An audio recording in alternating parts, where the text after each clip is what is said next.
Okay, boys and girls, I'm going to show you how to make a rectangle robot. All of you got a baggie full of different types of sizes of rectangles in different types of paper, and everyone got a large gray construction paper, and that's what we're going to build our rectangle robot on. Now, you can build your robot any way you'd like. So you can decide where your robot pieces want to go, how you want your robot to look like. There's not one way to do it. It's just your own creation. So if you want your robot to have a big head, it can have a big head, or it can have a small head.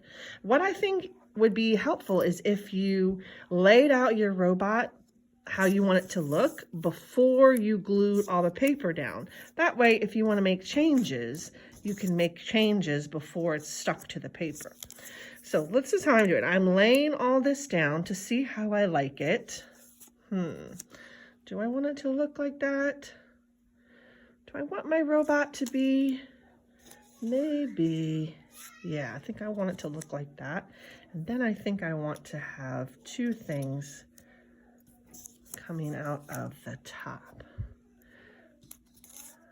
Okay, now that I have my robot, well, you know what? I think I want these things to go on the side of his head. I think that looks better. I'm going to change that. There we go. But if you want to change it before you glue it, that's okay.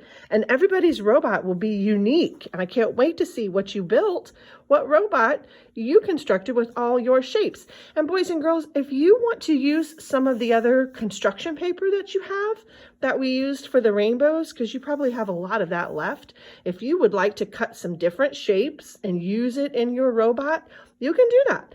If you wanted to cut circles or triangles or different types of things, you can cut different shapes out of that extra paper. Or if there's something that you have in your house that you want to add to your robot and glue it on there, you can do that. So your robot can look any way you want it. I have this robot, and this is one I made a different type of robot from this. So it looks a little bit different, doesn't it? They don't look exactly the same. So you can use yours however you'd like. And again, if you want to bring your robots back into class when you're finished, we can hang them up in the room. Just make sure your name is on them.